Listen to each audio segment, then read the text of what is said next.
नमस्कार, मैं हूं आपके साथ प्रदीप आजाद। राजस्थान में रीट भर्ती परीक्षा मामला या कहें रीट पेपर लीक मामला लगातार गर्माता जा रहा है। राजस्थान में जिस तरीके से हालांकि गहलोत सरकार ने रातों रात एक्शन लेकर बोर्ड के चेयरमैन और सचिव को पनिश्ड भी किया है, बर्खास्त किया है, निलंबित किया है, लेकिन तमाम इस मुद्दे को लेकर जिस तरीके से एसओजी की अभी तक जांच जारी है और माना जा रहा है कि आने वाले कुछ ही वक्त में कुछ और भी अधिकारी और कर्मचारियों पर गाज गिर सकती है। गहलोत सरकार की ओर से यह साफ कर दिया गया है कि इस मामले में जो भी दोषी होंगे, चाहे वो अधिकारी हो, नेता हो, तमाम कोई भी व्यक्ति हो, उन्हें बख्शा नहीं जाएगा। और राजस्थान के बेरोजगार लीडर्स की भी मांग यही है कि वाकई इस मसले पर किसी को नहीं बख्शा जाना चाहिए, क्योंकि यहां पर पूरा जो मामला है वो बेरोजगारों के जो जीवन है, जो उनका संघर्ष है, उस पर डिपेंड करता है।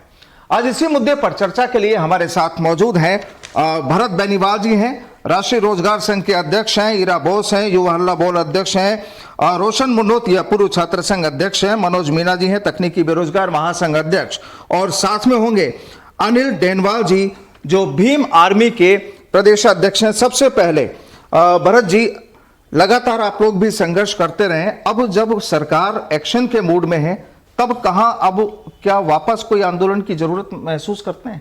जी बिल्कुल, आंदोलन से ही ये सब कुछ हो पा रहा है। सबसे पहले तो हमने धरातल पे एक अच्छा काम कर दिया था कि एसओजी में पहले मुकदमा दर्ज करवाया। सबसे पहले तो आज से जब रीट हुई थी उससे थोड़े दिन बाद ही करवा दिया था। और उसी दौरान हमारा जो मेडिकल की भर्तियों को लेके कुछ स्पेशल चल रहा था, जिसमें पैरामेडिकल भर्तियों में एक बड़ी धांधली हुई थी, जिस धांधली में हमने दस्तावेज 468 अभ्यर्थियों के फर्जी दस्तावेज हमने एसओजी में सौंपे और कोर्ट के जरिए से मैंने एफआईआर दर्ज करवाई थी उस वक्त। और उसी के बाद जब इसमें धांधली हुई तो जो अभियुक्त इसमें है, इसमें कुछ अभियुक्त रीट से मिले हुए थे, दोनों में कॉमन अभियुक्त थे, और उन आरोपियों को दोनों के कॉमन होने की वजह से हमने रीट में भी इसमें नोटिस दिलवाया और इसमें जांच करवाई कि जब इसमें है तो ये 100% ये रीट में भी इन्वॉल्वमेंट इनका हो सकता है, और खुल के सामने भी आया बाद में। तो सबसे पहली जीत तो हमारी ये थी कि हम उस वक्त एसओजी में मुकदमा दर्ज कराने में सक्षम रहे, और उसी की बदौलत आज ये एसओजी से आज जारोली जी तक, जी तो क्या लगाऊं ऐसे व्यक्ति के, जारोली तक मामला आया है।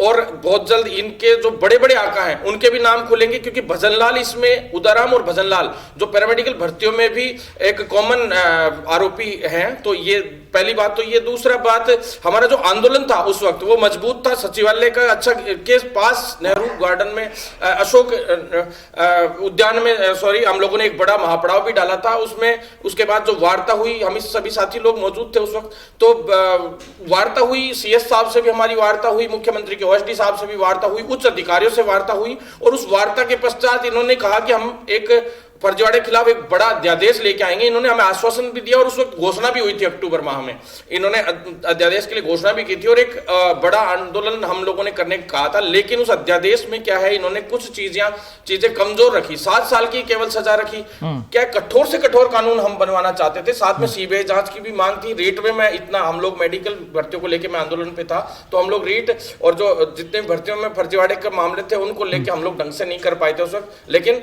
जो फर्जीवाड़े के खिलाफ कानून के लिए हमने मुख्य रूप से और मेडिकल विभाग की कुछ भर्तियां ज्यादातर को लिखित परीक्षा से करवाने के लिए, ताकि उसमें फर्जीवाड़ा ना हो सके। मेरिट आधार पे और बोनस आधार पे भर्तियां होती थी, तो कई लोग मेरिट आधार पे फर्जी विश्वविद्यालयों से डिग्रियां बनवा के लिए आए करते थे। उसी में वो पैरामेडिकल भर्ती भी उसी तरह से फर्जीवाड़ा हुआ था। तो हमने निरंतर उसमें संघर्ष किया और हमें जीत भी मिली।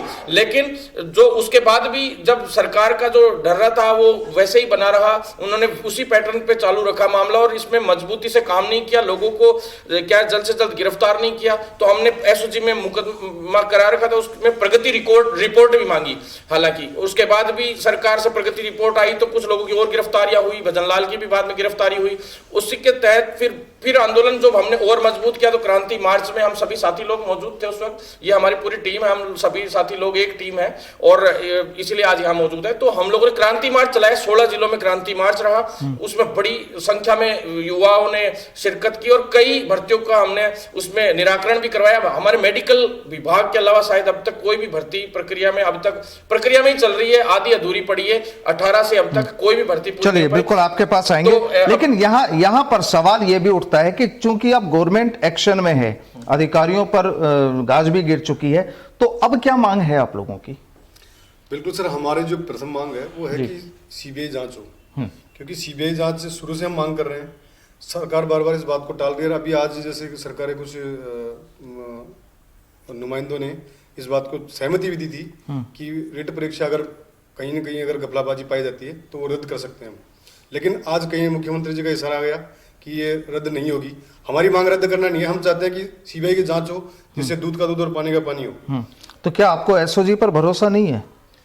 एसओजी पे भरोसा है, लेकिन कहीं ना कहीं जैसे जिस प्रकार से युवाओं में आक्रोश है, कहीं ना कहीं ये देखने में मिल भी रहा है कि जो प्रशासनिक अधिकारी हैं वो बिना किसी बड़े नेता के हाथ के इस प्रकार का कदम नहीं हटा सकते। और जब राजस्थान के जो बेरोजगार हैं वो जब डिमांड कर रहे हैं, मांग कर रहे हैं बार बार, तो सरकार को मेरे हिसाब से इसमें कोई संकोच नहीं बरतना चाहिए। उनको अगर वो सही है अपनी जगह पे तो सीबीआई को कर दो।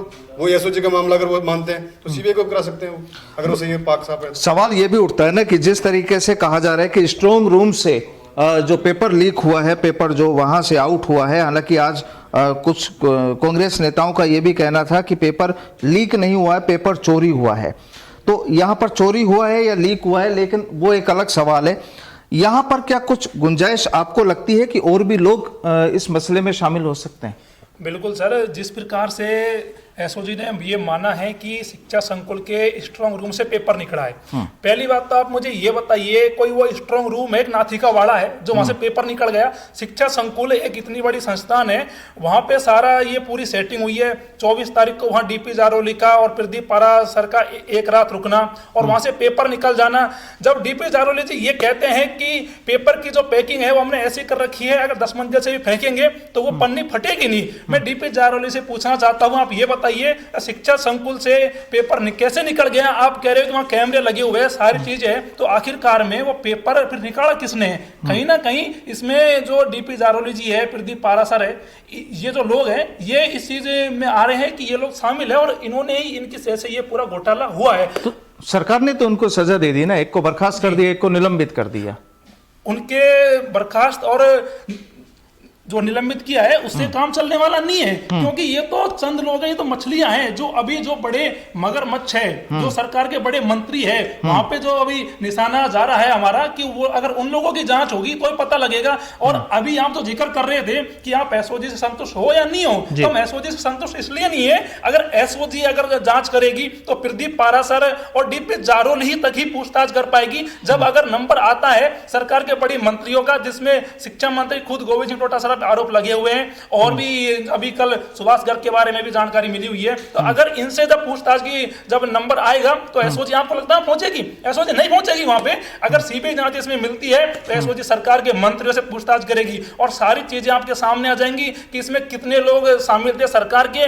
इतना बड़ा घोटाला सरकार की सह के बिना नहीं हो सकता। प्रदीप पारासर और डीपी जारोली तो बहुत छोटी मछलियां हैं, बड़े मगरमच्छों को कौन पकड़ेगा? एसओजी नहीं पकड़ सकती। इसीलिए हम चाहते हैं कि सीबीआई जांच हो और राजस्थान के 26 लाख जो रीट के अभ्यर्थी है उनको न्याय मिले। और जितने बड़े लेवल पे पेपर बेचा गया है, मतलब प्रिंटर लगा लगा कर भजनलाल कह रहा है मैंने पेपर बेचा है, तो इसमें कोई गुंजाइश ही नहीं बचती कि और कोई चीज करने की। तो सरकार को पेपर तुरंत निरस्त करना चाहिए। और दूसरी बात, और एक बात मैं आपसे कहना चाहता हूं कि आज सीएम साहब कम वेट कर रहे थे कि इस मुद्दे पे सीएम साहब चुप्पी कब तोड़ेंगे। आज आप देख लीजिए कि सीएम साहब ने ट्वीट किया था कि हमें कमेटी बना रहे हैं और एसओजी फ्री हैंड है। तो मैं कहना चाहता हूं सीएम साहब से कि कमेटियां आप बना रहे हो तो कमेटी की जब जरूरत क्या है? भजनलाल कह रहा है कि प्रिंटर लगाकर पेपर बेचा है, एसओजी ने ये वेरीफाइड कर दिया कि शिक्षा संकुल से पेपर निकला है, तो कमेटी बनाकर आप बेरोजगारों को बेवकूफ बना रहे हो। कमेटी की जरूरत नहीं है गहलोत साहब, यहाँ जरूरत है सीबीआई जांच की, यहाँ जरूरत है इस पेपर को निरस्त करने की। जब इतने बड़े लेवल पेपर निकला है, पूरा घोटाला हुआ है, आप जांच कराइए आपकी सरकार के मंत्रियों की, तो आपको पता लग जाएगा कि ये घोटाला कितना बड़ा है। यानी आपका ये कहना है कि इस पूरे मामले में मंत्री भी शामिल है, घोटाला भी बड़ा है। आखिर क्या मानते हैं कि कितना घोटाला रहा होगा इस पूरे मसले पर? इसके अंदर जब रीट सीबीआई मांग की, इसकी सीबीआई जांच की मांग के लिए हमने सबसे पहले ही धरना दिया था शहीद स्मारक पे जी। तो उस धरने को और सरकार ने उसको दबाने के लिए रात में हमारे साथ में 8 बजे लाठीचार्ज किया था। उसी टाइम दबाने की कोशिश सरकार की पूरी थी। रीट का रिजल्ट जल्दी जारी करना और कहीं न कहीं इसके अंदर जैसे एक जैसे सबसे पहले बत्ती लाल को पकड़ना, फिर भजन लाल, ऐसे करते कड़ी से कड़ी खुलती जा रही है। तो आज शिक्षा संकुल से जो पेपर जो बाहर आता है, तो अब मंत्रियों का भी सह हो सकता है इसके अंदर। अभी कुछ दिन पहले अभी सुभाष गर्ग जी का भी नाम सामने आ रहा है और कोई कह रहे हैं कि जब पंजाब के अंदर जो मंत्री जी बैठे उनका भी नाम सामने आ रहा है। तो हम यही चाहते हैं कि आज रीट का जो तैयारी कर रहे हैं जितने भी बेरोजगार हैं, इन्होंने पंजाब के कौन से मंत्री हैं? उनका नाम नहीं है, लेकिन अभी जो चल रहा है पंजाब की सुर्खियों में है। और रीट की तैयारी करने के लिए गांव से किसान का बेटा, मजदूर का बेटा यहाँ पे जयपुर में पढ़ने आता है और वो तैयारी करके और उन्होंने मेहनत करके ये जो एग्जाम देता है, उसको क्या पता था कि ये पेपर भी लीक होगा और उसके बाद में आगे अब अगर आज एग्जाम रद्द करती है तो कहीं न कहीं नुकसान तो इन बेरोजगारों को ही उठाना पड़ेगा।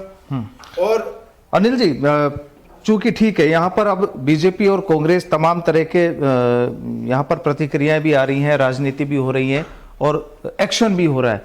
तो आप चूंकि भीम आर्मी से जुड़े हैं, बेरोजगारों के लिए आप काम कर रहे हैं यहाँ पर, तो किस तरीके से लेते हैं पूरे मसले को?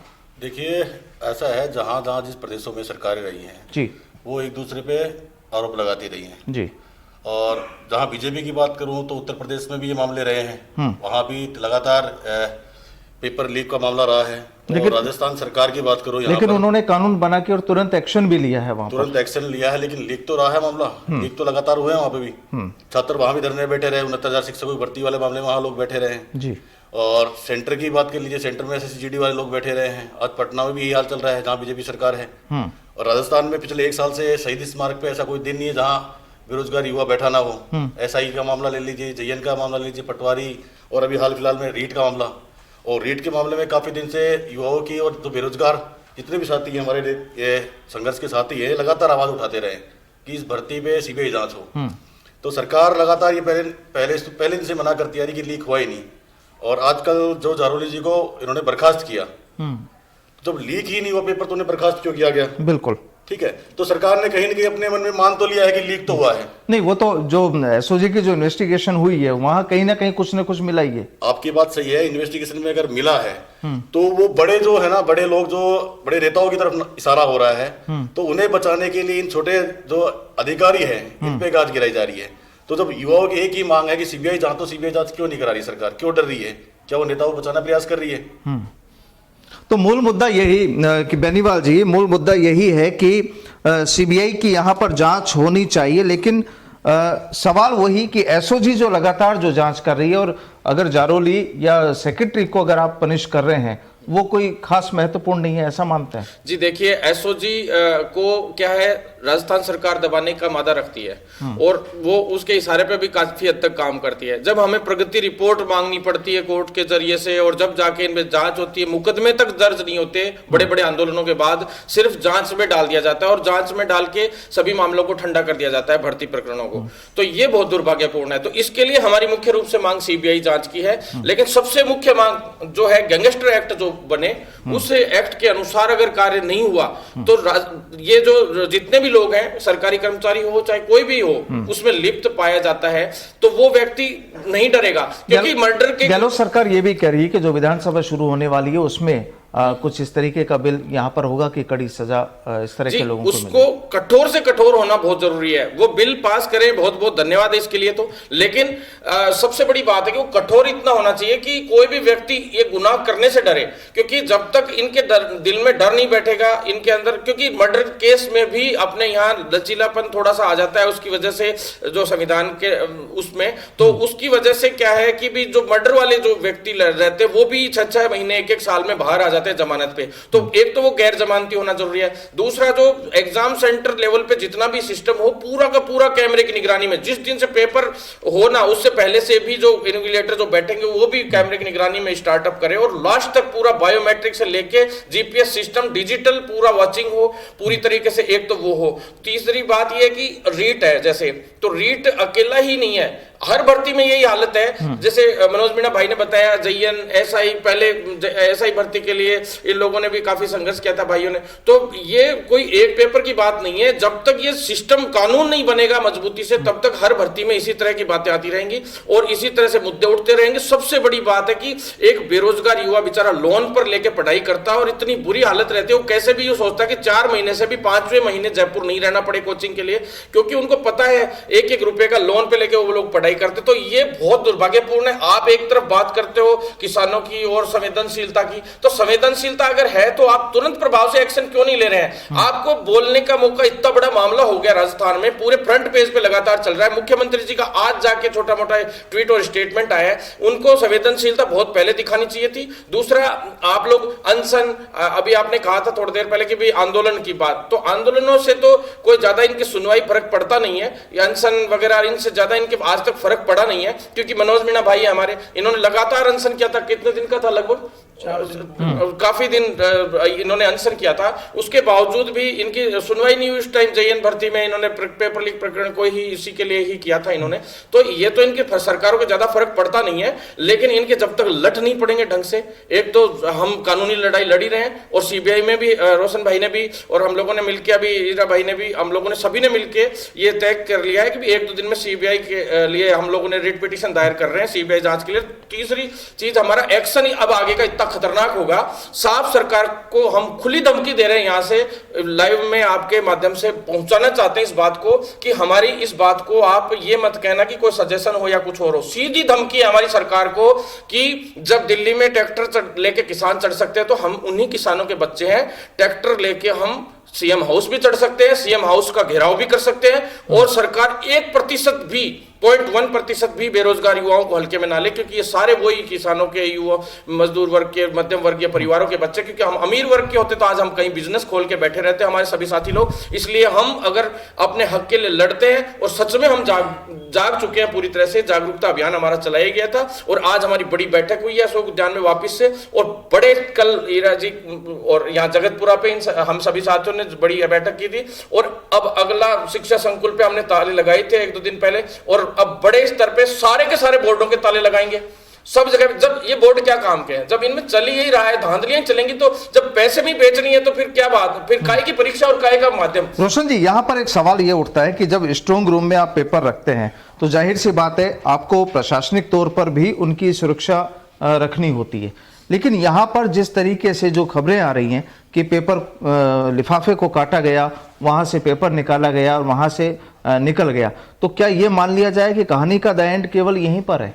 नहीं, हम इसलिए तो सीबीआई जांच की मांग कर रहे हैं बार बार। हमारी पुनरावृत्ति है शुरू से लेकर अभी तक भी, हम ये इसी बात पे रहेंगे, लड़ाई लड़ेंगे पूरी अंतिम समय तक कि सीबीआई जांच की मांग को हम ऊपर रखें, क्योंकि हम बार बार सुन रहे हैं लोगों के माध्यम से ये बातें आ रही हैं, बहुत सारे मीडिया कर्मियों के माध्यम से ये बातें आ रही हैं, और बिल्कुल है कि ये बड़े जो मगरमच्छ हैं ऊपर, इनके ऊपर भी हैं, प्रभावशाली जो लोग हैं, उनके बिना एक जारौली ऐसा व्यक्ति नहीं है कि उसकी कड़ी वहीं खत्म हो जाती है। इसलिए जो सरकार बार बार सीबीआई की जांच की मांग से बचने का प्रयास कर रही है। तो यानी ये साफ हो चुका है कि इस कहानी के अभी और भी किरदार हैं, बहुत किरदार हैं, और उन किरदारों का खुलासा होना भी बाकी है। और जिस तरीके से भरत बेनीवाल की सीधी चेतावनी कि अगर सरकार ने युवाओं के साथ खिलवाड़ किया तो जिस तरीके से किसान दिल्ली में ट्रैक्टरों से चढ़ाई कर सकते हैं, वही हालात राजस्थान में भी हो सकते हैं, मंत्रियों के बंगलों पर, सीएम हाउस पर भी हो सकते हैं। ये एक बेहद बड़ा और देखा जाए तो सोचने वाली चीज है कि इतनी नौबत आना और सरकार का एक्शन में आना, लेकिन देरी से आना। और दूसरा बड़ा सवाल कि क्या वो वाकई इन 2 अधिकारियों के अलावा इनके जो आका हैं और जहां से पूरी ढील मिली हुई थी, जिसके बाद ये पूरी पिक्चर तैयार हुई, उसका भी क्या सरकार कोई द एंड करती है या नहीं।